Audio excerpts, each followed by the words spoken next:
Hello friends, welcome back to Jain tutorial. तो friends, अभी जो मेरा टॉपिक चलेगा, जैसा कि आपको बोर्ड पे दिख रहा है हेडिंग में, और आपने टाइटल वाला देख करके आया है टेंस। तो बेसिकली हम लोग टेंस के ही बारे में पढ़ेंगे। तो ये हमारा फर्स्ट लेक्चर है और हम लोग टेंस के 12 लेक्चर 12 लेक्चर लेकर के हम लोग चलेंगे। 12 लेक्चर क्यों होगा वो हम लोग देखेंगे। टेंस के प्रकार पहले हम लोग देख लेते हैं, टेंस होता क्या है, वो कितने प्रकार के होते हैं, है ना। उसके बाद क्या है, आपको टेंस में समझने में आपको कोई डिफिकल्टी नहीं होगी। हम आपको इस तरह समझाएंगे कि आप अगर हिंदी मीडियम के स्टूडेंट हो फिर भी आपको टेंस समझने में आपको परेशानी ना होगी। अगर आप इंग्लिश मीडियम के स्टूडेंट्स हो फिर भी आपको टेंस अच्छी तरह समझ में आ जाएगा। क्योंकि अगर आपका टेंस आपका बेसिकली अगर टेंस आपका बेस मजबूत ना हो तो आप इंग्लिश में कहीं ना कहीं अटक जाते हो। कोई भी इंग्लिश का लेक्चर लो, कोई भी चैप्टर लो, आप कहीं ना कहीं अटक ही जाते हो, यही टेंस के कारण। तो आप क्या है, आपको टेंस को अच्छी तरह समझना है। ओके, तो टेंस बेसिकली आप लोग जैसा कि जानते हैं, टेंस को 3 भागों में बांटा गया है। First present tense, present tense जिन्हें आप वर्तमान काल कहते हैं हिंदी में, वर्तमान काल। Second is past tense, past tense जिन्हें आप लोग भूतकाल के नाम से जानते हैं, बीता हुआ काल, भूतकाल। फ्यूचर टेंस जो आने वाला है, फ्यूचर टेंस यानी भविष्य, भविष्यत काल, भविष्यत काल। इस प्रकार टेंस के क्या है भाई, 3 प्रकार है। प्रेजेंट टेंस जो अभी चल रहा है प्रेजेंट में, वर्तमान काल। पास्ट टेंस जो कि बीत चुका है, मेरे साथ हो चुका है जो घटना। फ्यूचर टेंस जो मेरे साथ होगा, क्या होगा हम नहीं जानते, ठीक है, ये हो चुका है फ्यूचर टेंस। अब क्या किया गया है, इन सभी टेंसों को, ये जो 3 भागों में हम जो टेंस पढ़ रहे हैं, प्रेजेंट पास्ट फ्यूचर, इनको भी 4 भागों में बांटा गया है। तो चलिए हेडिंग मारिए प्रेजेंट टेंस। अभी प्रेजेंट टेंस को कौन कौन सा प्रकार है वो हम लोग देख लेते हैं। पहला हेडिंग मारिए प्रेजेंट टेंस, प्रेजेंट टेंस यानी वर्तमान काल। तो इनको जो बांटा गया 4 भागों में, फर्स्ट जो है इसका वो है present indefinite tense, present indefinite tense. Second is, अच्छा इसे एक और नाम से जानते हैं, इसे हम लोग कहते हैं, कई किताब में आपको मिलेगा, सिंपल प्रेजेंट टेंस। इसका मतलब यही है कि प्रेजेंट इंडेफिनिट टेंस का ये वाक्य है, सेंटेंस है। Okay, second is present imperfect tense. इसे भी एक और नाम से हम लोग जानते हैं, और में लिखिए, या इसे हम लोग कह सकते हैं, कई किताब में हमको देखने को मिलता है, present continuous tense. And third is, हमारे पास थर्ड है present perfect tense, present perfect tense. And fourth is present perfect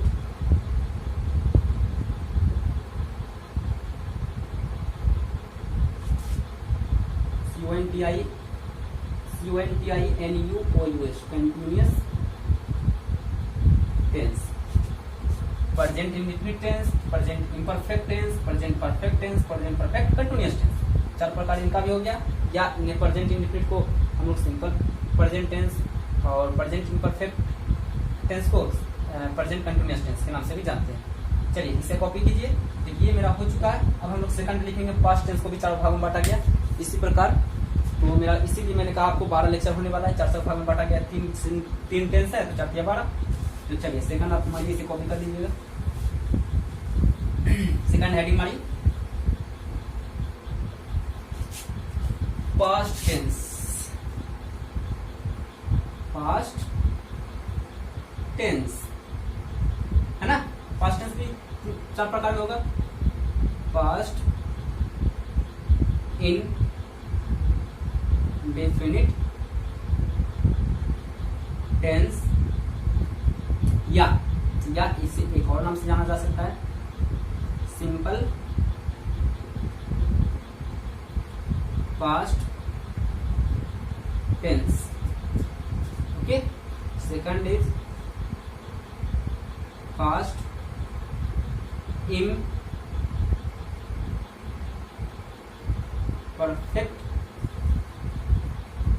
tense, या और में करके लिखिए, या इसे भी जाना जा सकता है past continuous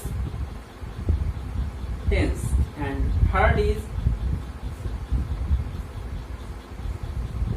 past perfect tense. And fourth is past perfect continuous tense. इसी प्रकार मैंने क्या किया, पास्ट टेंस को भी 4 भागों में मैंने बांट दिया। ओके, तो इसे भी आप कॉपी कीजिए। ये मेरा सेकंड भी हो चुका है। अब मेरा थर्ड है future tense. Future tense heading मारिए, हम इसे इरेज करते हैं, आप इसे कॉपी कर लीजिए। सो आई होप आप कॉपी कर लिए होंगे। चलिए, third is future tense, last है मेरे पास फ्यूचर टेंस। अब इनके प्रकार को भी देख लेते हैं। चलिए लिखिए फ्यूचर टेंस, इससे क्या पता चलता है, जो बीत चुका है। Okay, first is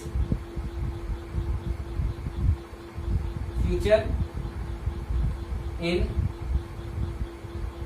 indefinite tense, या इसे हम लोग जानते हैं एक और नाम से simple future tense. Second is future imperfect tense, इसे भी हम एक और नाम से हम लोग जानते हैं, वो है future continuous tense. And third is future perfect tense. And last fourth is future perfect continuous tense.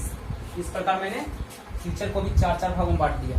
तो कितने हो चुके हैं, 4 इनका प्रकार, 4 इनका प्रकार, 4 इनका प्रकार, 4 4 8, 8 4 12। इसीलिए मैंने कहा 12 लेक्चर होने वाला है। सो फ्रेंड्स, इस प्रकार हमने जाना है टेंस को 3 भागों में बांटा गया है, present tense, past tense, future tense.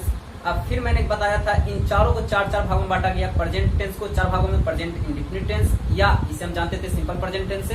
दूसरा प्रेजेंट इम्परफेक्ट टेंस, या इसे हम जानते थे प्रेजेंट कंटिन्यूअस टेंस से। तीसरा था प्रेजेंट परफेक्ट टेंस, और चौथा था प्रेजेंट परफेक्ट कंटिन्यूअस टेंस। उसी प्रकार पास्ट टेंस को भी 4 भागों में बांटा गया था। पास्ट इंडेफिनिट टेंस, या इसे हम कहते थे सिंपल पास्ट टेंस। दूसरा था पास्ट इम्परफेक्ट टेंस, या एक और नाम से जानते थे इसे पास्ट कंटिन्यूअस टेंस। और तीसरा था पास्ट परफेक्ट टेंस, और चौथा था पास्ट परफेक्ट कंटिन्यूअस टेंस। ये पास्ट हो चुका है 4 भागों में। उसी प्रकार हम फ्यूचर को भी बांटे थे 4 भागों में, फ्यूचर इंडेफिनिट टेंस या simple future tense. Second future imperfect tense या फ्यूचर कंटिन्यूअस टेंस। उसी प्रकार फ्यूचर परफेक्ट टेंस, और फोर्थ चीज फ्यूचर परफेक्ट कंटिन्यूअस टेंस। इस प्रकार मैंने क्या किया, टेंसों को 4 भागों में बांटा, और ये 12 हमारे पास पार्ट्स टेंस का बन चुका है। इसीलिए मैंने कहा 12 लेक्चर हमारा होने वाला है। तो चलिए अब हम लोग पास्ट प्रेजेंट टेंस मारते हैं हेडिंग में, और हम लोग प्रेजेंट टेंस को अच्छी तरह समझते हैं। सो हेडिंग मारिए प्रेजेंट टेंस। यहाँ तक तो मेरा बेसिक था। तब हम लोग प्रेजेंट टेंस लेके चलेंगे और इसको हम अच्छी तरह समझेंगे। तो हेडिंग मारिए,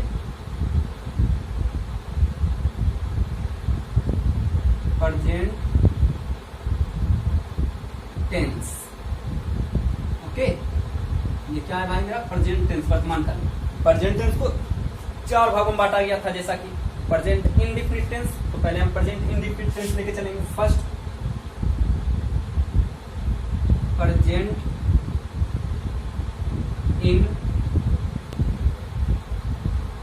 इंडेफिनिट टेंस, या इसे और एक नाम से जाना जाता था, याद कीजिए, सिंपल प्रेजेंट टेंस। ओके, या आप इसे सिंपल प्रेजेंट टेंस भी कह सकते हैं। सो अब हम कैसे पहचानेंगे भाई ये प्रेजेंट इंडेफिनिट टेंस का ये सेंटेंस हमारे पास आया है। सो हम लोग पहचान लेते हैं। यहाँ तक है कवर? पहचान लीजिए, पहचान प्रेजेंट इंडेफिनिट टेंस हम कैसे पहचानेंगे, है ना। अच्छा, प्रेजेंट टेंस मतलब जो हमारे काल में अभी जो हमारे समय वो बीत रहा है वो प्रेजेंट टेंस। फॉर एग्जाम्पल, मैं वीडियो बना रहा हूँ, ये मैं वीडियो बना रहा हूँ अभी आप लोगों के लिए, है ना, तो ये प्रेजेंट टेंस का हुआ, है ना। अब मैं सेकंड वीडियो अगर मैं डालूं तो मैं बोलूंगा इससे पहले मैंने एक वीडियो बनाया था, पास्ट टेंस। अगला जो मैं लेक्चर आपके लिए दूंगा तो मैं बोलूंगा मैं अगला वीडियो बनाऊंगा, फ्यूचर टेंस। तो हम लोग प्रेजेंट टेंस के बारे में पढ़ रहे हैं। तो प्रेजेंट इंडेफिनिट टेंस 4 भागों में बांटा गया। तो प्रेजेंट फर्स्ट है प्रेजेंट इंडेफिनिट टेंस, या जिसे हम जानते थे simple present tense, simple present tense के नाम से। तो इसका पहचान क्या है? पहचान लीजिए, जिस हिंदी वाक्य के क्रिया के अंत में, जिस हिंदी वाक्य की क्रिया के अंत में आपको ता है, ते हैं, की है,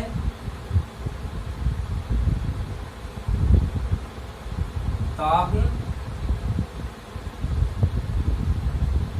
पी हूं। ओके, इत्यादि लगा रहे, इत्यादि लगा रहे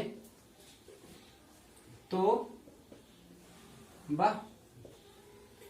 गेट खोलो तो देखते हैं कवर होता है कि नहीं। लाइट कट चुकी है। जिस हिंदी वाक्य क्रिया के अंत में ता है, ती है, ते हैं, ती हूं इत्यादि लगा रहे तो वह सेंटेंस, तो वह सेंटेंस, तो वह sentence present indefinite, present indefinite tense का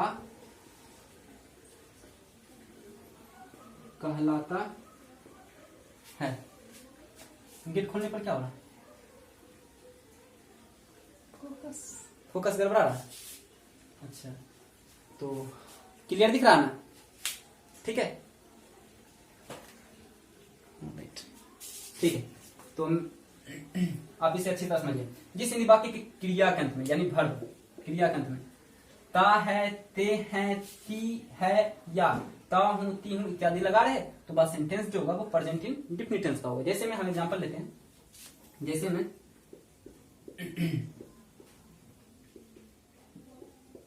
मैं पढ़ता हूं, मैं पढ़ता हूं, है ना। पढ़ना क्या हुआ भाई? क्रिया हुआ। क्रिया के अंत में क्या लगा हुआ है? ता हूं। इट मीन्स की ये प्रेजेंट इंडेफिनिट टेंस का है। उसी प्रकार सेकंड सेंटेंस लेते हैं, वह नहीं खेलता है, वह नहीं खेलता है। तो ये देखिए, खेलना क्या हुआ? क्रिया हुआ, अंत में क्या लगा हुआ है? ता है। इट मीन्स ये प्रेजेंट इंडेफिनिट टेंस का दूसरा सेंटेंस है। अब हम सेंटेंस पढ़ेंगे, ये हो गया अफर्मेटिव, इसमें नहीं है तो ये हो गया निगेटिव। उसी प्रकार एक एग्जांपल लेते हैं, क्या मैं पीटता हूं? क्या मैं पीटता हूँ क्वेश्चन मार्क। ये हो गया आपका इंट्रोगेटिव सेंटेंस का। देखिए पीटना क्या हुआ, क्रिया हुआ, वर्ब हुआ, अंत में क्या लगा हुआ है, ता हूं, it means present indefinite tense का है। ओके, उसी प्रकार एक एग्जांपल और लेते हैं हम लोग। क्या वह नहीं पढ़ती है, क्या वह नहीं पढ़ती है। देखिए पढ़ना क्या हुआ, क्रिया हुआ, लास्ट में क्या लगा हुआ है, ती है। तो जिस इंडिवा के क्रिया में ता है, ती है इत्यादि लगा रहा है, वो प्रेजेंट इंडेफिनिट टेंस का होता है। और ये हालांकि ये सेंटेंस अलग है, लेकिन है तो टेंस प्रेजेंट इंडेफिनिट का ही। ये आपका है interrogative plus negative sentence. Okay, चलिए और हम एग्जांपल लेते हैं। जैसे में हम लेते हैं, वह तुम्हें क्यों पीटता है। ये दूसरा सेंटेंस हो चुका है। अब हम लोग सेंटेंस के बारे में पढ़ेंगे, वह तुम्हें क्यों पीटता है क्वेश्चन मार्क। सो देखा जाए तो ये हम लोग क्या है, एक सेंटेंस, दो सेंटेंस, तीन सेंटेंस, चार सेंटेंस, पांच सेंटेंस, इस प्रकार हम लोग लेकर के चलेंगे। या एक सेंटेंस और बन सकता है यहाँ पे, ये जो सेंटेंस है WH क्वेश्चन का सेंटेंस है। या यहाँ पे आपको मिल सकता है, ये आपको मिल सकता है यहाँ पे आपको, जैसे राम बाजार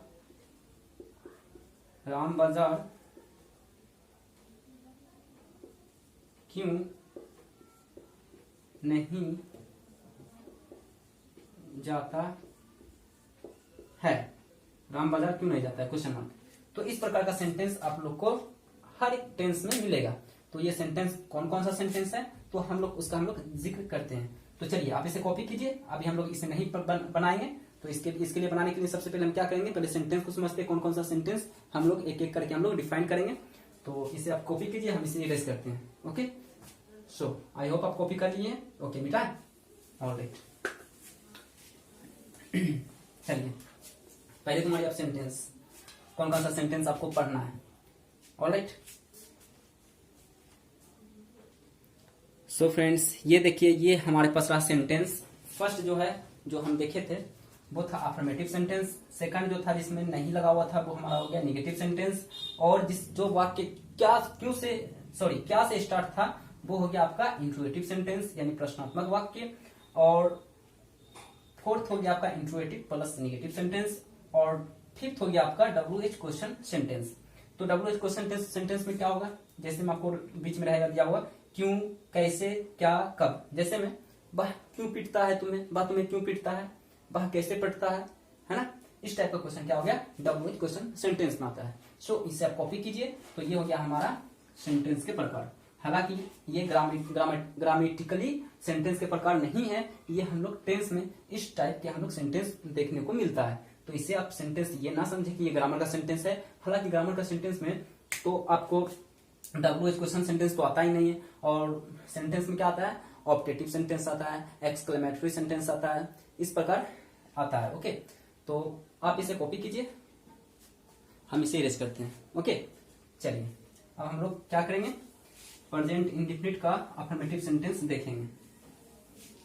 चलिए अब आप लोग हमारी हेडिंग अफर्मेटिव सेंटेंस, किनका भाई, प्रेजेंट इंडेफिनिट का। तो इसका जो स्ट्रक्चर होता है, स्ट्रक्चर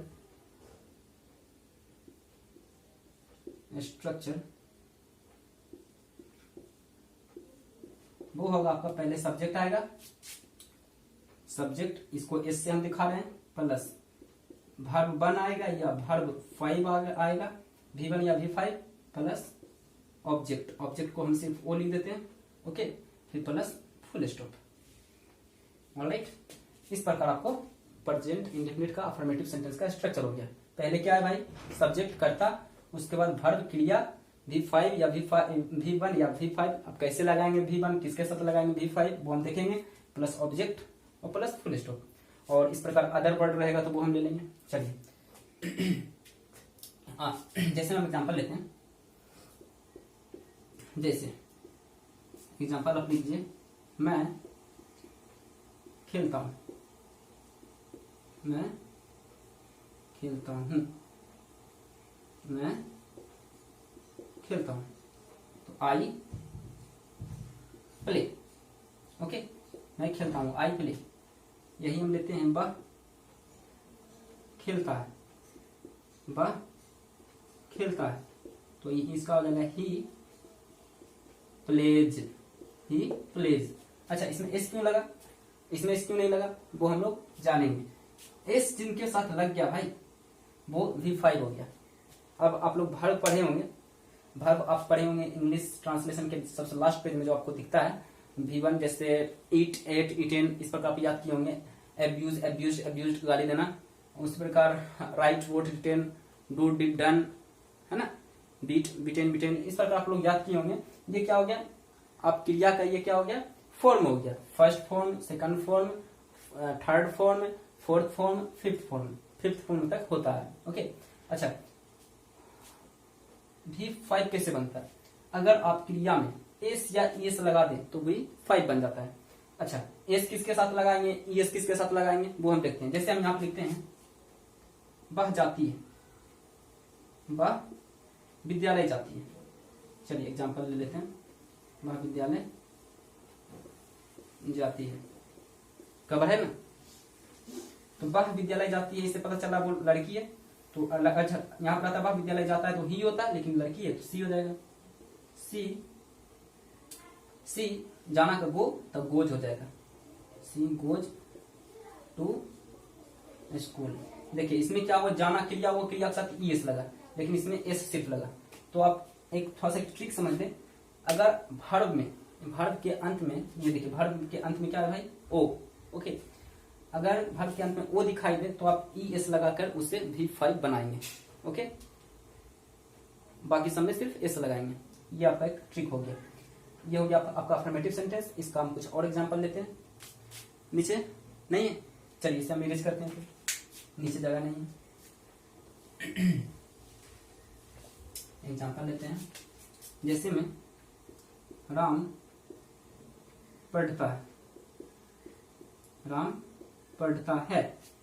ये देखा जाए तो जिस हिंदी वाक्य क्रिया के अंत में ता है, तो देखिए क्रिया है पढ़ना, क्रिया के अंत में ता है, तो ये प्रेजेंट टेंस का है और प्रेजेंट टेंस इंडेफिनिट का है, प्रेजेंट इंडेफिनिट का है ना। तो प्रेजेंट इंडेफिनिट का अफर्मेटिव है, तो अफर्मेटिव में क्या होता है, सब्जेक्ट पहले, सब्जेक्ट यहाँ क्या है, राम, तो राम पढ़ना क्या होता है, रीड, तो रीड। क्या इसमें एस लगेगा, हाँ लगेगा भाई, क्यों, अब हम इसका कारण देखते हैं। चलिए आप इसे कॉपी कीजिए। अब हम लोग जानते हैं एस का प्रयोग कब करेंगे, एस या एस का प्रयोग कब करेंगे और कब एस या एस का प्रयोग नहीं करेंगे। चलिए आप लिखिए, तो V5 का प्रयोग यानी वर्ब 5 का प्रयोग कब करोगे, V5 का प्रयोग, तो लिखिए थर्ड पर्सन के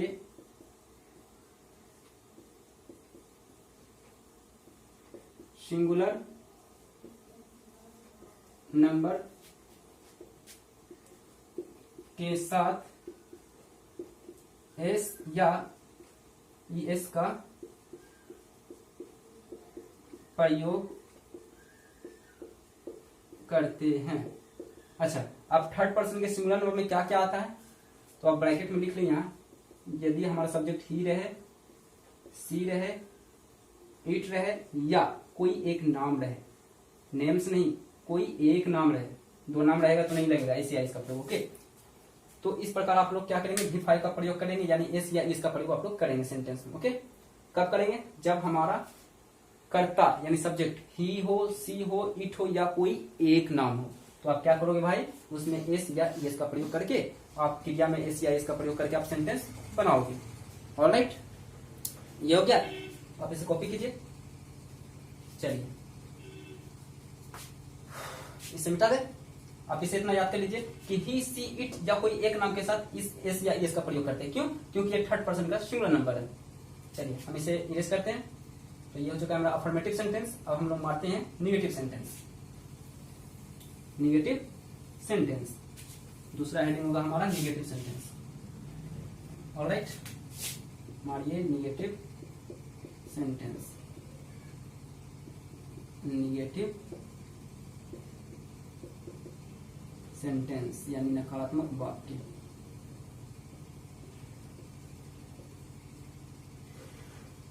नकारात्मक वाक्य। अब इसे हेडिंग मारिए। सो अब इसे हेडिंग मारनी है। चलिए, तो इसका स्ट्रक्चर क्या होगा? स्ट्रक्चर इसका पहले हम देख लेते हैं। STRUCTURE structure. इसका जो स्ट्रक्चर होगा वो आपका होगा सब्जेक्ट प्लस डू या डज, इसमें डू या डज आ जाता है, okay, plus V1 plus object, फिर प्लस अदर वर्ड रहेगा तो अदर वर्ड, और फिर प्लस फुल स्टॉप। ये हो चुका है। चलिए, ये हो चुका है फुल स्टॉप। जैसे में एग्जांपल हम लेते हैं, फॉर एग्जांपल जैसे में आपको मिलेगा वह नहीं पढ़ता है, तो जिस दिमाग के क्रिया का में ता है लगा हुआ रहे, प्रेजेंट इंडेफिनिट टेंस का है, और ये कौन सा सेंटेंस है? नहीं लगा हुआ है, इसका मतलब नेगेटिव सेंटेंस है, तो इसका हो जाएगा सब्जेक्ट क्या है? ही। तो ही, अच्छा यहाँ पे ही या सी क्या होगा ये आप अच्छी तरह जानते हैं, क्योंकि पढ़ता है इसका मतलब लड़का है, यही रहता पढ़ नहीं पढ़ती है तो सी लगाते हैं क्योंकि लड़की का बोध होता है। तो ही पढ़ना क्या होता है? पहले तो ही, उसका डू या डज, तो हम इसके साथ डज का प्रयोग करेंगे। ही डज, उसके बाद सॉरी यहाँ पे फिर एक मिस्टेक हुआ मेरे साथ, यहाँ पे डू या डज के बाद नोट लगाना है, प्लस V1 फिर plus object plus full stop. तो ही डज नोट, पढ़ना क्या होता है भाई? Read, okay. तो ही डज नॉट रीड। अच्छा, किसके साथ हम लोग डज का प्रयोग करेंगे, किसके साथ हम लोग डू का प्रयोग करेंगे? सेम प्रक्रिया है जिस प्रकार हमने बताया था आपको, थर्ड पर्सन के सिंगुलर नंबर में एस या ईएस का प्रयोग करेंगे।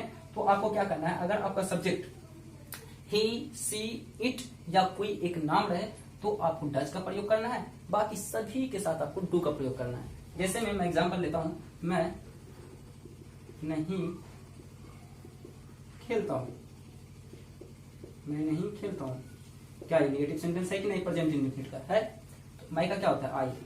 आई के साथ डू का प्रयोग है या डज का प्रयोग? डू का प्रयोग है, क्योंकि ये थर्ड पर्सन का सिंगुलर नंबर नहीं है। थर्ड पर्सन के सिंगुलर नंबर में सिर्फ 4 होते हैं, ही, सी, इट या कोई एक नाम, तो हो जाएगा आई डू नॉट। खेलना क्या होता है भाई? प्ले, तो आई डू नॉट प्ले। ये हो चुका है। चलिए, आप समझ गए। अच्छा, हम आपको दे देते हैं एक और सेंटेंस ले लेते हैं। राम और श्याम विद्यालय जाते हैं, विद्यालय जाते हैं, तो क्या हो जाएगा? राम एंड श्याम डू या डज? डू लगाएंगे। क्यों? क्योंकि ये नाम तो है लेकिन एक से अधिक नाम है, तो ये क्या हो गया? प्लुरल हो गया। तो इसके साथ सॉरी, राम एंड श्याम विद्यालय नहीं जाते हैं करिए, तभी तो निगेटिव होगा ना। चलिए, राम और श्याम विद्यालय नहीं जाते हैं, अब ये निगेटिव हुआ है ना। तो ये क्या हो जाएगा? Ram and Shyam do not verb जाना, गो टू स्कूल, इस पर वर्ब हो गया आपका, ओके। अगर यह रहता सिर्फ एक नाम, जैसे मोहन नहीं खाता है, मोहन नहीं खाता है, इसका क्या हो जाएगा? मोहन एक नाम है तो डज का प्रयोग होगा, डज नहीं है तो note, Mohan does not it, नहीं सॉरी आपको नजर नहीं आ रहा, तो ये हो जाएगा Mohan does not it. Alright, उसके बाद फुल स्टॉप। चलिए, इस प्रकार हम लोग देख लिए नेगेटिव सेंटेंस। अब हम लोग देखते हैं इंट्रोगेटिव सेंटेंस। तो इंट्रोगेटिव सेंटेंस किस प्रकार का होगा, उसका स्ट्रक्चर क्या होगा, वो हम लोग देखते हैं। चलिए, हमारी हेडिंग इंट्रोगेटिव सेंटेंस। तीसरा 2 हो चुका है, तीसरा INTERRO INTROGATIVE इंट्रोगेटिव सेंटेंस, यानी क्या हो गया भाई? प्रश्नात्मक वाक्य। इससे पहले हम लोग दिखा चुके हैं हिंदी, प्रश्नात्मक वाक्य। जैसे में इसका स्ट्रक्चर हो जाएगा, आपका स्ट्रक्चर क्या हो जाएगा भाई? डू या डज पहले आ जाएगा, ओके। फिर आएगा आपका सब्जेक्ट, फिर आपका आएगा वर्ब वन, हमेशा वर्ब वन, फिर आपका आ जाएगा ऑब्जेक्ट, फिर क्वेश्चन मार्क, क्योंकि ये क्या से स्टार्ट हुआ रहेगा तो ये क्या हो गया क्वेश्चन मार्क सेंटेंस, ओके। जैसे में एग्जांपल हम लेंगे तो आपको समझ में आ जाएगा इसमें क्वेश्चन मार्क क्यों पड़ेगा। जैसे में क्या वह खेलता है, क्या वह खेलता है, क्वेश्चन मार्क है ना, क्वेश्चन मार्क लगेगा। अच्छा पहले क्या होता है डू या डज, अच्छा बा खेलता है तो ही बताए थे आपको, ही सी इट या कोई एक नाम के साथ डज का प्रयोग करना है, तो यहां हो जाएगा डज, ही होगा या सी होगा, खेलता है लड़का है तो ही डज ही खेलना का play, question mark, does he play. जैसे में यहां पर रहेगा क्या वह पढ़ती है, क्या वह पढ़ती है, क्वेश्चन मार्क, तो क्या हो जाएगा डज, वह का यहाँ पे शी हो जाएगा, क्यों, क्योंकि लड़की है यहाँ पे, तो डज शी, पढ़ना क्या होता है भाई रीड, क्वेश्चन मार्क, ओके। अच्छा इतना समझ आया। चलिए एक एग्जांपल और हम ले लेते हैं इसका, नीचे कैप्चर है ना, चलिए लेते हैं। क्या आप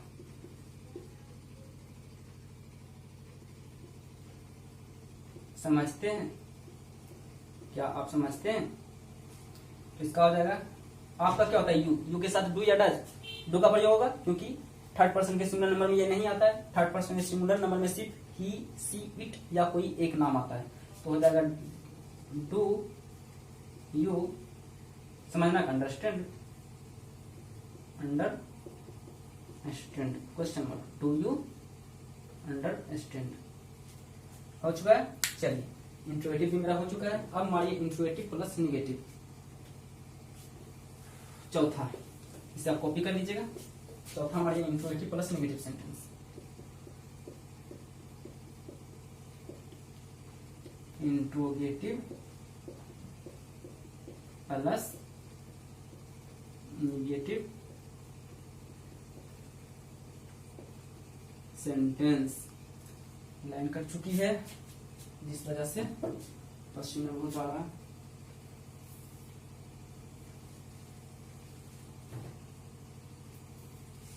चलिए इसका क्या होगा स्ट्रक्चर भाई, इसका स्ट्रक्चर पहले हम लोग देख लेते हैं, स्ट्रक्चर इसका क्या होगा हम लोग देखते हैं स्ट्रक्चर, लाइन आ गई, तो इसका स्ट्रक्चर हो जाएगा पहले डू या डज, ओके, फिर प्लस सब्जेक्ट, और थोड़ा सा चेंजेस इसमें हो जाता है, इसमें नोट लग जाता है, plus note, plus V1, plus object, और फिर प्लस क्वेश्चन मार्क, लास्ट में क्वेश्चन मार्क रहेगा, कैप्चर कर रहा ना, ठीक है, क्वेश्चन मार्क। चलिए पहले क्या लगा हुआ रहेगा डू या does plus subject plus note plus V1 plus object. अब हम लोग क्वेश्चन, हम एग्जांपल लेते हैं और हम समझते हैं। जैसे में वाह सॉरी इंट्रोगेटिव प्लस निगेटिव, क्या आप नहीं खेलते हैं,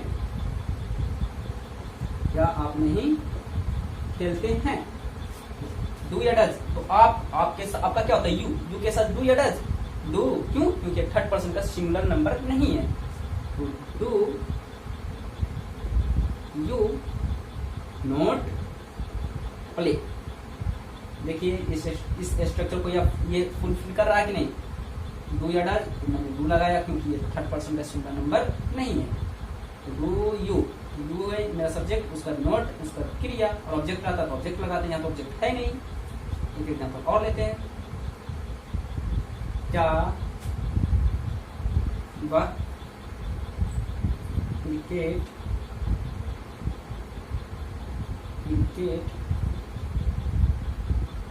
नहीं खेलता है, क्या वह क्रिकेट नहीं खेलता है, इसका क्या हो जाएगा भाई, वह का क्या है यहाँ पे सेंस ही, यही रहता वह क्या वह क्रिकेट नहीं खेलती है, तो यहाँ पे सी होता है, यहाँ पे सेंस है लड़का का, तो हो जाएगा डज, क्योंकि थर्ड पर्सन की सिंगुलर नंबर है तो डज लगेगा, डज ही उसका नोट, प्ले, ऑब्जेक्ट क्या हो गया हमारा क्रिकेट, CRICKET क्वेश्चन मार्क। सो इस टाइप का हम सेंटेंस देख चुके हैं और हमारे पास लास्ट सेंटेंस है WH क्वेश्चन सेंटेंस। अब हम देखते हैं, इसे कॉपी कर लीजिएगा आप। ओके, चलिए अब हमारे पास है पांचवा WH क्वेश्चन सेंटेंस। इसमें किस टाइप का सेंटेंस आपको देखने को मिलता है? जैसे में पहले तो हम स्ट्रक्चर पर लिख लेते हैं। स्ट्रक्चर इसका क्या होगा, है ना? स्ट्रक्चर हम समझ लेंगे तो हम सेंटेंस को अच्छी तरह उसे हम फुलफिल कर पाएंगे। ओके, चलिए स्ट्रक्चर आपको देखने को मिलेगा। इसमें पहले आपको क्या रहेगा, WH क्वेश्चन वर्ड आपको लेना है। यहाँ से लिखते हैं स्ट्रक्चर क्योंकि इसका थोड़ा लंबा होगा। WH वर्ड आपको लिखना, WH क्वेश्चन पहले लेना है, WH क्वेश्चन पहले ले लेना है। उसके बाद आपको डू या डज का प्रयोग करना है, फिर प्लस सब्जेक्ट, फिर प्लस नोट रहे तो नोट लगाइएगा, नहीं रहे तो नहीं लगाइएगा। इसीलिए मैंने इसे ब्रैकेट में लिखा, note plus given plus object plus question mark, है ना? ठीक है यहाँ तक। जैसे में एग्जांपल लेते हैं, वह क्यों पढ़ता है, वह क्यों पढ़ता है, ये हो गया। वह क्यों पढ़ता है तो ये क्वेश्चन मार्क हो जाएगा। हाँ जी, क्या हो जाएगा? वह लड़का है, पढ़ता है, लड़का है, पढ़ती है तो लड़की रहती तो सी लेते, लेकिन वह पढ़ता है तो ही लेंगे, तो ही सॉरी पहले क्या लेंगे भाई? WH question. WH क्वेश्चन क्यों का क्या होता है भाई? वाई उसका डू या डज, तो ही क्या है भाई? थर्ड पर्सन का सिंगुलर नंबर है ना जी? तो आप थर्ड पर्सन के सिंगुलर नंबर नहीं समझते तो सीधा याद कीजिए भाई, ही सी इट या कोई एक नाम थर्ड पर्सन के सिंगुलर नंबर में आता है, इसीलिए हम इसका प्रयोग क्या करेंगे? डज का प्रयोग करेंगे, है ना? और क्रिया रहेगा तो हम एस या एस का प्रयोग हम लोग करते थे। ओके, तो वाई डज या डू, तो डज वाई सॉरी यहाँ स्मॉल होगा, क्यों? क्योंकि कोई सेंटेंस का पहला लेटर कैपिटल, बाकी टोटल का टोटल लेटर स्मॉल में लिखा जाता है, सिवाय प्रॉपर नाउन छोड़कर। ओके, तो वाई डज ही, पढ़ना क्या होता है भाई? Read question. अच्छा, इसमें हम निगेटिव सेंटेंस में देख लेते हैं। वाह सॉरी वाह तो बहुत दे चुके हैं। दे लोग तुम्हें कब पढ़ाते हैं? दे लोग तुम्हें कब पढ़ाते हैं, पहले क्या आएगा? WH word. तो यहाँ पे कब का क्या होता है भाई? when डू या डज, दे लोग का दे होता है, दे क्या थर्ड पर्सन के सिंगुलर नंबर है? नहीं, तो हम लोग डू का प्रयोग करेंगे। when डू दे लोग तुम्हें कब पढ़ाते हैं। इसमें मैंने निगेटिव नहीं दिया, चलिए हम इसको बना लेते हैं, उसके बाद हम लोग निगेटिव लेंगे। ठीक है, when डू दे, पढ़ाना क्या होता है? टीच तुम्हें का यू, ये ऑब्जेक्ट रूप में आ चुका है, क्वेश्चन मार्क नीचे है कैप्चर। चलिए एक एग्जांपल और हम आपके लिए लेते हैं निगेटिव के साथ। जैसे में राम कैसे नहीं पढ़ता है, कैसे नहीं पढ़ता है। जैसे में मान लीजिए आपका दोस्त है राम, और कोई बोल रहा है आपके दोस्त के बारे में राम नहीं पढ़ता है, तो आप क्या बोलोगे? आप राम कैसे नहीं पढ़ता है, वो तो पढ़ता है ना? तो राम कैसे नहीं पढ़ता है, तो WH क्वेश्चन वर्ड, तो कैसे का हाउ। अच्छा बताइए, Ram third person singular number है या नहीं है? एक नाम है, तो हाउ डज का प्रयोग होगा, हाउ डज राम। ये देखिए कैपिटल में होगा, क्यों? क्योंकि प्रॉपर नाउन है, प्रॉपर नाउन कहीं भी लिखा जाए उसका फर्स्ट लेटर जो होगा वो कैपिटल होगा। तो हाउ डज राम नोट, पढ़ना क्या? Read question mark. इस तरह क्या होगा? हम सारे सेंटेंस हम लोग देख चुके हैं। सो फ्रेंड्स, ये हमारा आज का लेक्चर इतना ही है। हमने सारा का सारे सेंटेंस मैंने देख लिया है प्रेजेंट इंडेफिनिट में। तो इस प्रकार हम आपको बताए हैं, इस प्रकार हमारा 12 लेक्चर बनेगा। तो हमारे हर एक वीडियो के साथ आप बने रहिएगा, क्योंकि अगर हमारे वीडियो से आप पढ़ेंगे तो हम 100% गारंटी देते हैं कि आपको हम अच्छी तरह समझा पाएंगे। Okay, so thank you for watching. अगर आप मेरे चैनल पर नए हो तो हमारे मोटिवेशनल के लिए आप हमारे चैनल को सब्सक्राइब कर सकते हैं, और हमारा वीडियो अच्छा लगे तो लाइक कर सकते हैं। Alright, so thank you for watching.